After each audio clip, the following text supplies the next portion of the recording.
આપણા સમાજમાં જ્યારે કન્યા વિદાયના પ્રસંગને ખૂબ મહત્વ અપાય છે ત્યારે એની નજીક જ ઊભેલા કોઈના લાડક વાયાની ધરાર અવગણના કરાય છે. એ વાતનું બહુ જ દુઃખ છે. પહેલાનો જમાનો જરા જુદો હતો કે સંયુક્ત કુટુંબમાં વહુ બનનારી કન્યાનો કામ કરીને દમ નીકળી જતો, છતાં એ ચૂંકે ચા ન કરી શકતી. આજે વહુ બનનારી કન્યા બધાના નાકમાં દમ લાવી દે છે ને કોઈનાથી કંઈ બોલાતું નથી. કન્યાને વિદાય આપતી વેળા માની શિખામણો પણ ધર મૂળથી બદલાઈ રહી છે. ત્યારે સાસુએ નવી પરણીને ઘરમાં આવેલી વહુના કરેલા સ્વાગતની વાત હું પંકજ રામાણી આપને કહેવા જઈ રહ્યો છું. તો આ વિડીયોને તમે અંત સુધી જોજો. નિલેશના લગ્ન થઈ ગયા હતા અને નાજુ પરણીને ઘરમાં પ્રવેશી ત્યારે તેના સાસુએ વહુના હાથમાં પુત્રનો હાથ સોંપતી વખતે એક ચિઠ્ઠી આપી હતી, જેમાં લખ્યું હતું કે બેટા, મારા દીકરાને ક્યારેય અમે ઊંચા અવાજે બોલાવ્યો નથી, એટલે તેની સાથે ધીમેથી જ બોલજે. મારો દીકુ સવારમાં ઉઠતા બહુ વાર લગાડે છે, એટલે એને કલાક પહેલેથી જ કંટાળ્યા વગર ઉઠાડવા માંડજે. એના ઉઠતાની સાથે જ જો તું એને 2 કપ ચા ધરી દેશે તો તારો આખો દિવસ સારો જશે.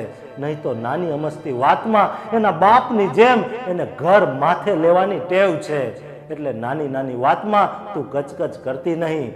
નાનપણથી આજ સુધી મેં મારા દીકરાની દરેક સગવડ ખડે પગે સાચવી છે ને એના પડ્યા બોલ ઝીલ્યા છે.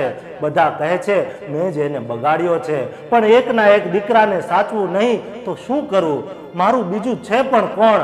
આખરે લગ્ન પછી તો એ પરાયો જ થવાનો ને, તો પછી મારે એને લાડ ન લડાવવા?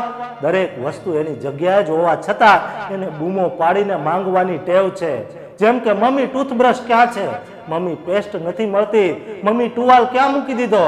નાહવા જતા પહેલા એ કોઈ દિવસ બાથરૂમમાં જોતો નથી કે સાબુ, ટુવાલ, કપડા વગેરે એની જગ્યાએ જ છે. મારી સતત કાળજી રાખવા છતાં રોજ જ કોઈને કોઈ વસ્તુ માટે તો એને ધમાલ કરવાની ટેવ જ છે. તું એનાથી બિલકુલ કંટાળતી કે ગભરાતી નહીં અને ગુસ્સે તો થતી જ નહીં, નહીં તો પછી જોવા જેવી થશે. એ તો ચાલ્યા કરે એમ સમજીને મોટું મન રાખજે. આમ તો એને હરતા ફરતા ખાવાની ટેવ છે અને ઘરની તો એને અમુક જ વાનગીઓ ભાવે છે. મોટે ભાગે તો એ સાંજે દોસ્તો સાથે બહાર ખાઈને જ આવતો હોય છે, એટલે ખાવા બાબતે એને બહુ ટોક ટોક ન કરતી. જે ખાય તે પણ ખાય તો છે એમ સમજી મન વાળી લેજે. તને મન થાય તો તું પણ એને કંપની આપજે, ગમશે એને. મારા દીકરાને બીજાઓ જેવી એટલે કે આજના છોકરાઓ જેવી ખોટી આદતો નથી, એટલે તને ને મને બેયને શાંતિ. જો કે મારો બેટો બડો શોખીન છે. મોબાઈલ, ઘડિયાળ અને મોટર બાઇકનો ગાંડો શોખ છે. નવા મોડલ નીકળ્યા નથી ને એણે ઘરમાં લીધા નથી. એકનો એક દીકરો છે અમારો. અમે એના શોખ પૂરા નહીં કરીએ તો કોણ કરશે?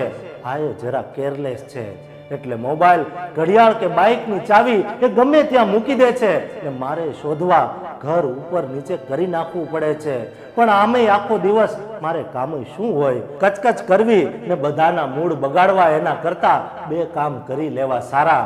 તો બેટા, આ બધું અગાઉથી તને જણાવી દીધું એટલે મારા દીકરાને તકલીફ ન પડે.